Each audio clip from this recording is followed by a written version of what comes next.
susu UHT. Kamu tahu nggak sih yang lagi rame susu UHT? Katanya dapat mencegah stunting, itu benar nggak sih sebenarnya? Lihat, ini tuh ada pengawetnya tahu, nggak cocok kalau misalkan bisa ini apa? Mencegah stunting. Iya. Ya juga ya. Kalau kita boleh. Iya, penasaran sih, tapi apa kita tanyain aja? Yuk kita cari tahu. Oke. Ya. Hai Healthies, balik lagi bersama kita di Podhealth Podcast Healthies. Bersama aku Rahmalia Hoironisa dan rekan Aku Keisal Haliza. Nah, kalian penasaran kan sama apa yang tadi udah kita omongin? Dan pastinya kita nggak cuma berdua nih, Betul. tapi kita kedatangan tamu yang nggak kalah keren. Ada Kang Aldri. Halo Kang Aldri. Halo semuanya, halo. Oke teman-teman, jadi Kang Aldri ini merupakan Duta Genre Kabupaten Bandung Barat 2023. Betul. Oke nih Kang Aldri, sebelum kita ngebahas topik yang akan kita bahas kali ini, boleh dong Kang Aldri kenalan nih sama kita yang ada di sini dan teman-teman semua tentang Kang Aldri ini sebagai Duta Genre dan kesibukannya apa sih? Oke, baik. Sebelumnya terima kasih. Halo teman-teman Podhealth, perkenalkan nama saya Aldrian Zafri Ansari. Teman-teman boleh nih panggil aku Aldri. Saat ini saya berprofesi sebagai mahasiswa semester akhir dan lagi skripsian ya. Dan untuk sekarang juga kebetulan alhamdulillah saya diberi amanah sebagai Duta Genre Kabupaten Bandung Barat tahun 2023. Seperti itu.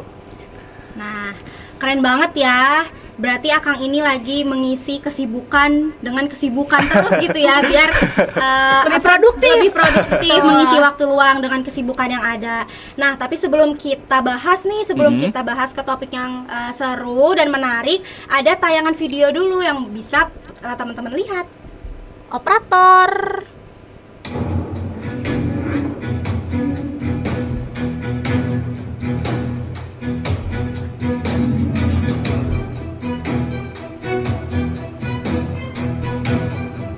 BUMN Pangan, yaitu ID Food kembali menyalurkan bantuan pangan pemerintah untuk penanganan stunting. Beralih ke fakta lain, Good People, seorang balita 2 tahun di Jakarta Timur menderita stunting alias kurang gizi. Bahwa 14 dari 100 balita di ibu kota memiliki tinggi badan di bawah rata-rata anak seusianya atau stunting.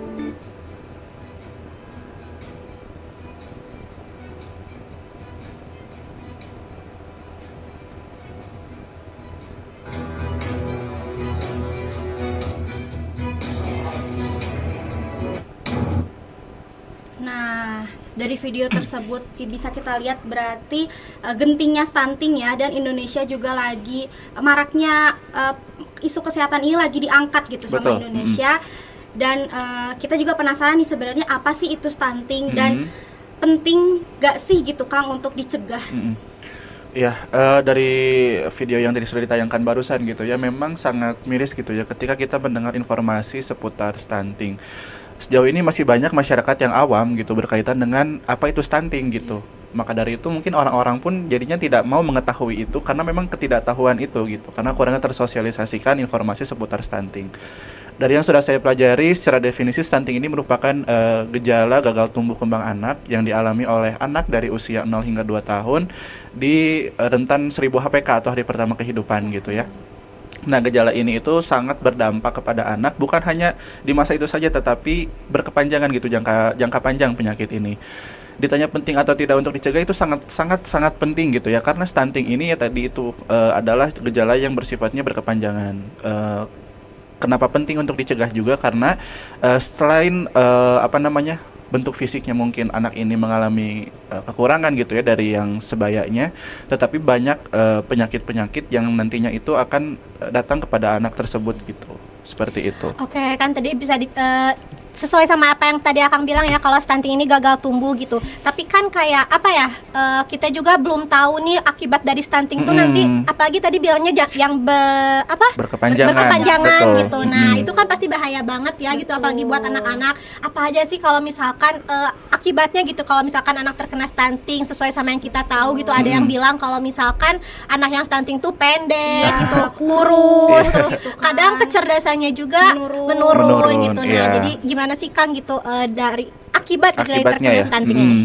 Betul ya, tadi sudah disampaikan juga memang ada kecenderungan anak stunting ini bertubuh pendek, namun perlu diingat gitu ya, orang pendek itu belum tentu stunting. Iya, karena ada faktor genetika atau ada beberapa faktor lainnya gitu yang mengakibatkan si anak ini ukuran tubuhnya pendek gitu. Jadi perlu diingat ya teman-teman, yang pendek itu belum tentu stunting, tapi yang stunting itu sudah pasti pendek. Iya. Lalu kita juga akan melihat gitu ya, kecenderungan anak ini berpotensi mengalami stunting itu dari kemampuan kognitif atau berpikirnya gitu ya. Biasanya orang-orang yang mengalami stunting ini memang ada kecenderungan atau keterlambatan dalam kemampuan berpikirnya. Oleh karena itu ya dapat kita lihat gitu, berarti kalau memang kita menemukan gejala seperti itu pada seorang anak, kita harus mewaspadai, khawatirnya memang terindikasi gitu anak tersebut mengalami yang namanya stunting seperti itu.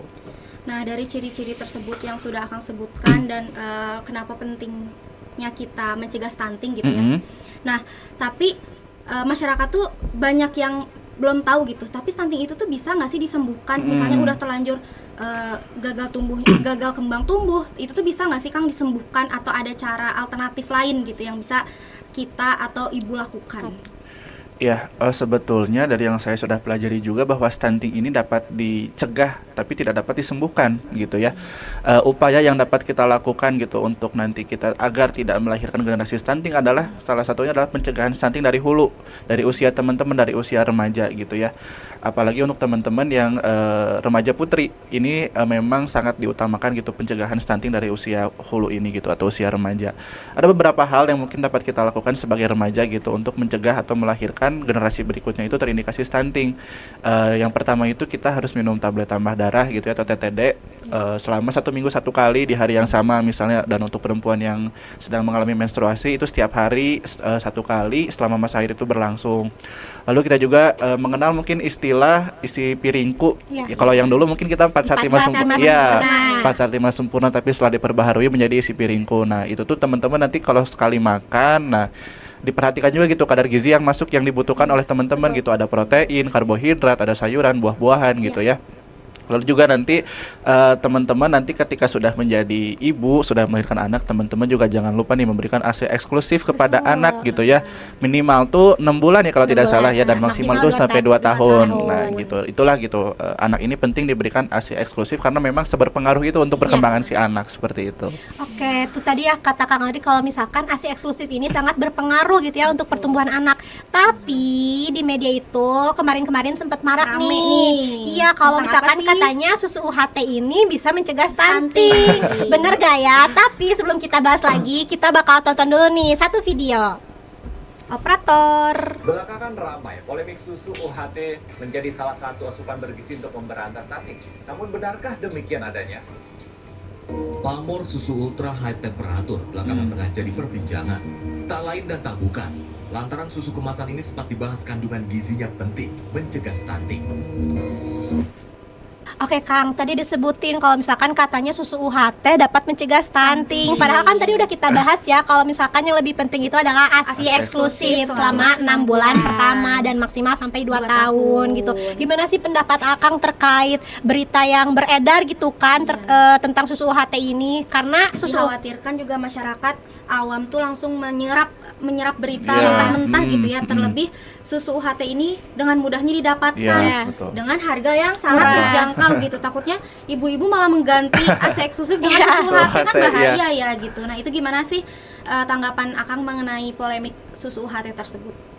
Oke, ini sangat disayangkan gitu ya ketika ada orang tua yang memang menjadikan susu UHT ini sebagai makanan atau konsumsi utama bagi anak gitu. Karena dapat kita ketahui bahwa susu UHT ini memiliki kadar gula yang cukup tinggi. Tapi memang orang tua mana sih yang tidak mau memberikan makanan atau minuman kepada anaknya yang praktis gitu ya. Dan susu UHT ini memang sangat mudah kita jangkau gitu ya, di warung-warung, di supermarket gitu, itu banyak sekali dengan harga yang juga terjangkau gitu. Maka dari itu adanya kecenderungan nih dari orang tua memberikan anaknya itu susu UHT gitu sebagai minuman utamanya gitu ya, atau pembantu utamanya. Padahal yang lebih penting itu kan tadi ya gitu, kita memberikan atau ibu itu memberikan ASI eksklusif gitu ya dengan minimal 6 bulan sampai 2 tahun kayak gitu. Sangat disayangkan sih dengan fenomena ini seperti itu. berarti emang bahaya banget Bahaya ya. banget. Apalagi kan kayak susu gitu juga, susu kemasan pasti mengandung pengawet, Iya, betul. bahan-bahan kimia sehat, lainnya. tetapi ada pengawet, Iya. warna perasa. Perasa, gitu. Terus kan kadang di susu UHT juga ada tulisan kayak nggak boleh buat bayi Iya. Gitu, untuk bayi gitu. Mungkin susu hati kalau untuk anak yang 2 tahun ke atas Iya. ya bisa sebagai Pendamping, pendamping iya, makanan betul. atau minuman, tetapi bukan menjadi salah satu solusi dalam pencegahan atau memberantas Stunting, stunting. iya. Ya, betul. sebenarnya boleh juga kalau misalkan ibu-ibu di rumah gitu belum bisa memberikan anaknya ASI eksklusif, boleh menggunakan support, tapi ingat harus tetap sesuai anjuran dokter gitu. Betul. Kadang beberapa dokter juga ada yang membolehkan untuk anaknya itu dipakein Susu dikasih formula. support. Susu Ya, kalau dalam misalkan keadaan tertentu iya gitu. Jadi jangan jangan sesuai sama apa yang tadi Kang Adri bilang gitu. Simpel gitu kan, kayak praktis Praktis, juga iya. gitu. Karena praktis, karena simpel, murah, dikasih aja, nggak Iya. boleh Boleh gitu ya. ya. Ingat itu nggak boleh. Apa sih informasi yang Kak Aldris sebarluaskan kepada masyarakat khususnya remaja putri ini dalam pencegahan stunting? Oke, sejauh ini yang sudah saya upayakan gitu ya, saya lakukan sama teman-teman di genre itu adalah lebihnya itu kita sosialisasi ke sekolah-sekolah sih gitu ya, terutama ke remaja-remajanya gitu, apalagi untuk remaja yang sudah memasuki usia SMA gitu ya. Nah, biasanya kami rutin untuk memberitahu pentingnya mengkonsumsi tablet tambah darah gitu, karena banyak sekali remaja yang beralasan tablet tambah darah ini rasanya tidak enak katanya, mengandung rasa besi, rasa darah, iya, terus Bikin pusing, bikin mual, gitu kan. Makanya jadi tablet tambah darah yang dikasih setiap minggunya tuh malah disimpan, kalau nggak dibuang gitu kan, sayang gitu ya. Maka dari itu ya itulah kita selalu mengencarkan upaya bahwa anak-anak atau remaja ini harus dirutinkan gitu minum tablet tambah darah. Dan yang kedua juga kita sama-sama nih suka mengedukasi lewat sosial media sih lebih tepatnya, karena kan remaja mana sih gitu yang nggak megang sosial media gitu, 24/7 pasti dipegang gitu, baik Instagram, TikTok, banyak media lainnya gitu. Nah, kita selalu memanfaatkan media-media tersebut gitu sebagai media edukasi untuk memberitahu pentingnya nih remaja-remaja untuk mencegah stunting dengan beberapa solusi yang dapat kita sampaikan seperti itu. Tapi kan tadi Akang ceritain tuh kalau misalkan Akang ke sekolah gitu kan, berarti lebih ke remaja-remajanya. Remaja, Tapi Akang sendiri pernah nggak sih kayak turun langsung ke lapangan tuh ke masyarakatnya atau ke ibu-ibunya gitu, pernah nggak sih Kang? Wah, itu pernah ya dulu waktu awal-awal menjabat itu ya. Jadi salah satu kawasan di daerah kecamatan saya itu, saya pernah diajak sama salah satu puskesmas di daerah gitu untuk kita kunjungan gitu ya, kunjungan rutin ke salah satu kawasan yang cukup terisolir gitu di daerah tersebut itu. Nah, ternyata setelah kita coba cek, setelah kita lihat kondisi di sana itu hampir 90% ibu gitu ya yang kita cek tensi darahnya itu mengalami darah tinggi atau hipertensi. Iya. Apalagi di lingkungan sana itu masih dominan itu menggunakan jamban yang umum gitu loh. Iya. Berarti Masih belum punya belum jamban sehat gitu. belum ya. zaman sehat ya, jadi secara lingkungan pun kan belum mendukung ya gitu ya. Apalagi akses ke sana pun kita tidak dapat mengakses dengan kendaraan-kendaraan yang besar gitu, bahkan motor pun harus melewati jalan setapak. Maka dari itu waktu itu pun kita ke sana tuh harus jalan kaki gitu, karena memang aksesnya cukup sulit. Nah, mungkin dari keterbatasan barusan gitu, orang-orang di sana tuh yang merasa cukup terisolir gitu, dan akses kesehatan pun mungkin sulit untuk masuk ke sana ya karena faktor barusan seperti itu. Oke, berarti yang udah Kang Aldri lakuin juga sejalan sama apa ya? Sama Tugas kita gitu sebagai promotor kesehatan gitu, yang ada bergerak di bidang promotif dan preventif gitu. Kadang kita juga bisa ya untuk ke sekolah-sekolah, contohnya kayak waktu Hari Gizi kemarin. Hari Gizi, ya. Iya gitu kan, kayak kita ke sekolah ngasih edukasi juga gitu. Tapi ya Kang, kadang kalau misalkan kita ke lapangan tuh banyak banget tantangannya gitu. Apalagi kalau misalkan kita udah ke anak-anak sekolah gitu kan, kayak dari segi umur pun kita pasti beda-beda cara mengedukasinya. Apalagi kalau misalkan ke masyarakat, ke ibu-ibu itu beda lagi juga gitu. Iya. Nah, apa aja sih gitu tantangan yang udah yang Akang temuin gitu setiap di lapangan gitu dalam Akang menyampaikan informasi gitu, termasuk dalam menyampaikan informasi terkait stunting ini? Ya, tantangan ini cukup lumayan gitu ya yang saya sudah alami sejauh ini selama 1 tahun menjabat. Mungkin adanya tantangannya itu adalah atensi dari orang-orang yang kita edukasi gitu ya, dari remaja-remaja atau dari ibu-ibunya gitu. Jadi bagaimana sih caranya supaya saya dapat memberikan materi atau membuat materi yang dapat disesuaikan gitu dengan umur atau sasaran yang akan kita tuju untuk diedukasi gitu. Kayak saya pernah sosialisasi ke anak-anak SD, ke anak-anak SMP, SMA, bahkan ke orang tua gitu. Bagaimana sih caranya atau upaya kita biar punya trik khusus gitu agar orang-orang yang kita edukasi itu bisa masuk nih informasinya gitu, karena kan kita tidak bisa menyamaratakannya gitu ya, informasi untuk orang tua diberikan ke anak-anak, informasi untuk anak-anak diberikan ke orang tua kan nggak mungkin gitu. Maka dari itu iya kita harus pinter-pinter nih gitu ngolah materi supaya walaupun materinya sama gitu ya, satu materi tentang misalnya PHBS gitu ya, pola hidup bersih dan sehat. Nah kita nggak bisa nih kalau ke SD seperti ini, ke SMP seperti apa, nah harus memang ada poin-poin atau plotting-plotting yang khusus metodenya gitu. Betul, metodenya tadi harus kita ulik lagi gitu, berbeda karena setiap tingkatan juga memiliki kadar penyerapan informasi yang berbeda juga seperti itu. Betul, karena apalagi buat remaja nih ya, kalau beritanya terkesan gak menarik, remaja boring tuh gitu ya. Iya. Kan gak mau ya dengernya Udah aja langsung ya. Skip gitu ya. Padahal itu tuh penting gitu ya, apalagi kesehatan untuk generasi kita, generasi mendatang. Ya, jadi kadang remaja sekarang tuh ngeliat berita tuh menarik apa enggaknya gitu, tapi kan penting enggak. Iya, padahal harusnya seberapa pentingnya itu, bukan menarik apa enggaknya gitu. Kalau nggak viral nggak mau, nggak lihat nih FYP.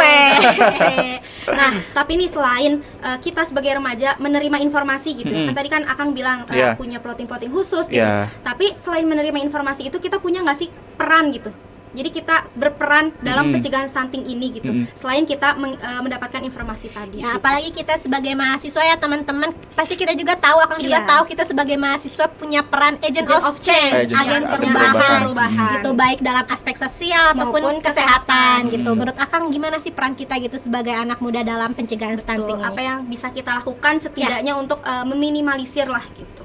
Iya, sebagai remaja kita bisa meng-KIE teman-teman di sekitar kita, kayak itu kan konseling, komunikasi, informasi dan juga edukasi gitu ya. Nah, kita memberikan KIE kepada teman-teman lingkungan sekitar, teman-teman sebaya gitu, karena anak-anak remaja ini memiliki kecenderungan mereka ini mudah menangkap informasi atau menerima informasi ketika diedukasi oleh teman-teman sebayanya. Ketika kita diedukasi oleh orang-orang yang lebih tua tuh kadang-kadang boring nih, cara penyampaiannya nggak sesuai gitu merasa merasa digurui gitu ya, karena orang-orang seperti Gen Z kayak kita itu kan lebih senang diceritakan gitu daripada kita didikte gitu. Nah mungkin upaya kita sebagai mahasiswa, sebagai remaja ya itu tadi gitu, ke lingkungan terdekat kita, ke teman-teman sebaya, cobalah kita untuk melakukan pendekatan, mengedukasi secara pelan-pelan gitu. Nggak harus yang kayak kita buat seminar materi gini-gini, nggak usah. Kita kayak lagi ngobrol iseng sama teman-teman gitu, coba diingetin kayak tablet tambah darah itu tahu atau minum gak sih gitu, nanti cobalah dari sana kita mengedukasi kayak gitu.